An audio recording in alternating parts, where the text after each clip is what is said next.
Thank you for purchasing Dog Dynamics, an exciting new learning experience for you and your dog. Our tested, proven methods are highly successful, and if you follow them exactly as instructed, you will achieve amazing results. It is very important that you follow our program step by step and have a complete working knowledge of our methods before you start working with your dog. The recording to which you are now listening is a revolutionary breakthrough in dog training. There are many books on the market written about dog psychology and training. We have found that the average dog owner has little patience reading 300 to 400 pages of dog magic, mystery, and theory. What they are concerned about is training that works. This is why our Canine International Training School is so successful. Our personal, professional approach offers training that is humane, easy to understand, and obtains quick results. The same training used by our school is what Dog Dynamics is all about. We have used this recording to express sounds and actions that cannot be conveyed in print. Your mastery of Dog Dynamics depends greatly on listening to this recording several times. We have included throughout the recording musical interludes so that you can stop the recording and digest the previous material covered.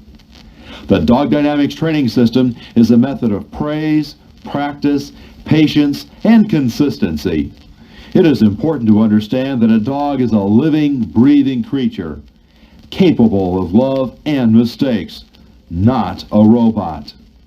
The relationship with your dog is a marriage of sorts. Many dogs and owners should be divorced. But love your dog, be consistent, gentle but firm, and you will have a happy marriage. Consistency. It is extremely important that you are consistent when working with your dog. If you are inconsistent, you can produce a confused, neurotic dog. Examples of inconsistency are, "Come on, Rover, jump up on me. Come on, Rover, jump up. Come on, boy, jump up on me. Good boy." Then later when you have clean clothes on and Rover jumps up on you again, it's, "Get down. Get down off of me, you bad dog. Get down, Rover. Bad dog." You see, the dog was earlier given approval to jump and is now scolded for jumping. So when does Rover jump? Only when you think he should? Rover does not have ESP. Therefore, we must decide the rules and regulations and stick to them. Rover can always jump on you or never. Rover can always lie on the couch or never. If you want a happy, trained dog, you must be consistent. Patience. Use patience while working with your dog.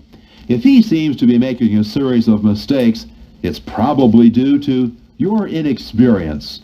Rather than lose patience, stop the training session and start several hours later or even the next day. If you lose your patience by using a loud tone of voice or striking your dog, this would result in a serious setback. Praise. Everyone responds to praise, and so will your dog.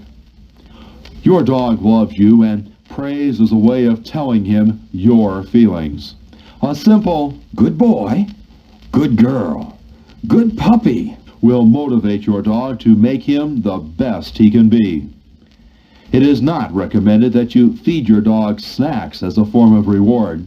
Verbal praise is sufficient, and it should be lavish, frequent, and used consistently throughout the training process. Practice. You have always heard practice makes perfect, and practice is an essential ingredient in training your dog. However, before you actually start working with your dog, you must practice our methods and be completely familiar with them. Reviewing this recording frequently and reading your Dog Dynamics manual thoroughly will greatly increase your effectiveness as a dog trainer. You should work with your dog several times a day. All sessions need be only a total of 10 to 12 minutes of concentrated effort spaced at least 2 hours apart.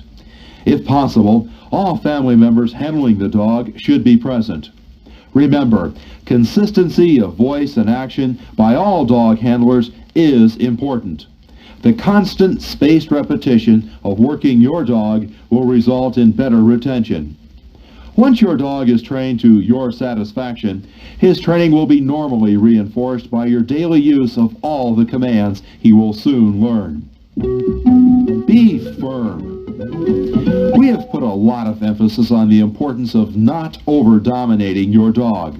But just as equally important is not letting your dog dominate you. When you give a command, you must see that it is consistently followed through.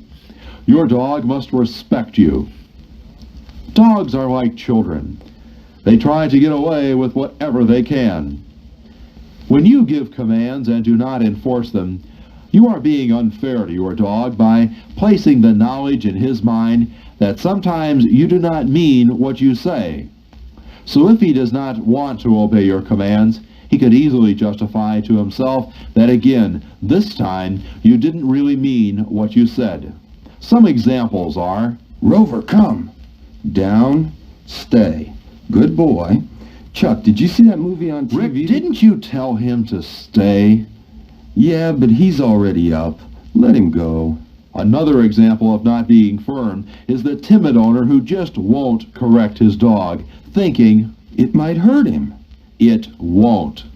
Or maybe, he doesn't like being trained. Or maybe, he'll be mad at me if I corrected him when he jumps on me. This type of person's cruelty lies in not training his dog. His dog will not know the joys of pleasing his master, but will live a life of frustration, always doing wrong. For an example, we have with us today a dropout from our training school. Mr. Timid, have you ever corrected your dog's jumping and barking problem? No, I haven't. Well, why not? We've shown you a method that works. Well, I would never correct Rover. I just can't be that cruel. He will probably straighten up anyway. May I ask what you will do with him if he doesn't straighten up? Oh, I may give him away to some good home. The chances are that the people you give your problem to, Mr. Timid, will not have very much patience with him, as they have no real attachment to him.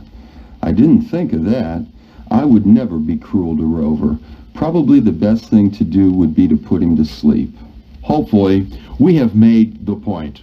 If you love your dog, train him well. It's your responsibility. Tones of voice. Words are used by human beings to communicate thoughts and feelings. The words themselves and their intonation convey the meaning. This concept is extremely important in eliciting the correct response from your dog. For example, previously we spoke about the need for praising your dog. However, to an easily excitable dog, good boy, good boy, will only excite him further.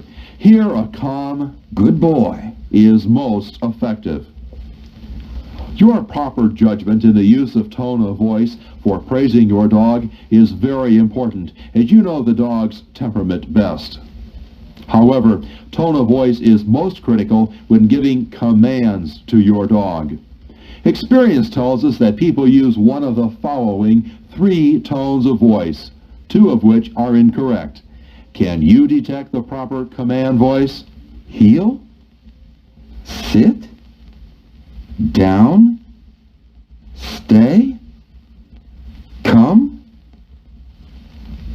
heel, sit, down, stay, come, heel, sit, down, stay, come. If you pick the last one, you're right. The first is a question tone which produces a very inconsistent result. You see, a question can be answered either by a yes or by a no. And when you give a command to your dog, you want it obeyed. Begging your dog to obey will absolutely not make him respect you. The second tone is what we call the drill sergeant approach. This obviously creates fear, timidity, and again, no real respect from your dog. The third command voice of heel, sit, down, stay, come, is authoritative, but kind, and expects nothing less than willful obedience from your dog. This is the proper tone to be cultivated for making dog dynamics work for you. Here again, practice is essential on your part. Obedience commands. Through dog dynamics, you will teach your dog 5 basic obedience commands: heel, stay, sit, down, and come. Remember, all of these positions are natural to your dog's posture. Therefore, all we must do is to train the dog to associate these natural positions with these commands. Rover, heel. Rover, come. You will notice in these 2 commands that the dog's name is said before the command word. But this is done so that the dog associates movement with commands.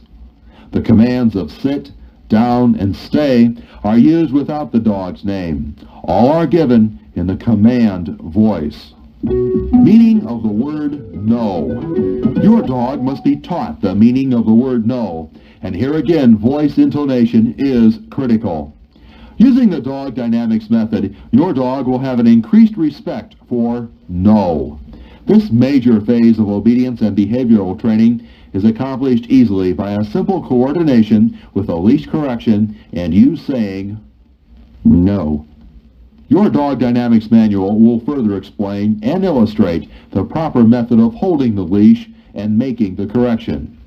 And again, you will use the command voice in saying no. Corrections.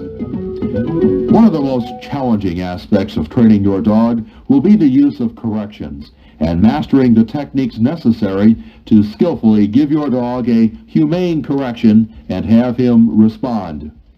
Complete training can never be accomplished without mastering the proper correction methods. Here's how it works. You give your dog the command to sit, and he does not respond. The coordinated leash correction, as illustrated in the manual, coupled with the command no sit, should achieve obedience. If he does not respond, a third and final command of no sit with a leash correction is given. On this third and final command, it may be necessary to physically place the dog into the position you command. But under no circumstances when you give a command should it be repeated more than 3 times. The theory of giving leash corrections is simple. The dog quickly learns that instant obedience pleases his master and avoids for him the stimulus of a correction. Before we conclude Side 1, let's give you a checkup on what we've heard so far. We'll review the highlights, and if you don't feel you've mastered all the points, well, you know what to do. Here we go. Most importantly, your dog is not a machine, but rather a living, breathing creature capable of love and mistakes. Expect a lot, but remain realistic. Be consistent. Set up rules and guidelines and stick to them. Be patient. Your dog wants desperately to please you. He just doesn't know how at this point. You need as much training as he does. Praise motivates your dog to be the best he can be. You know all about practice. It makes perfect. Work him several times a day. The proper tone of voice must be geared to your dog and his temperament. But don't ask him or beg him, and don't be a drill sergeant. Don't forget, we gave you all the obedience commands. Remember heel, stay, sit, down, and come. Also, the word no is taught with a leash correction. Check the manual on this one. Proper corrections are the key to good training. Before we go, a final list of do's and don'ts. Do play with your dog, but don't overtrain. Dogs tire easily, and their attention span is short. 10 to 12-minute sessions are enough. Do be patient, consistent, and firm, but don't strike your dog or use the question or drill sergeant tone of voice.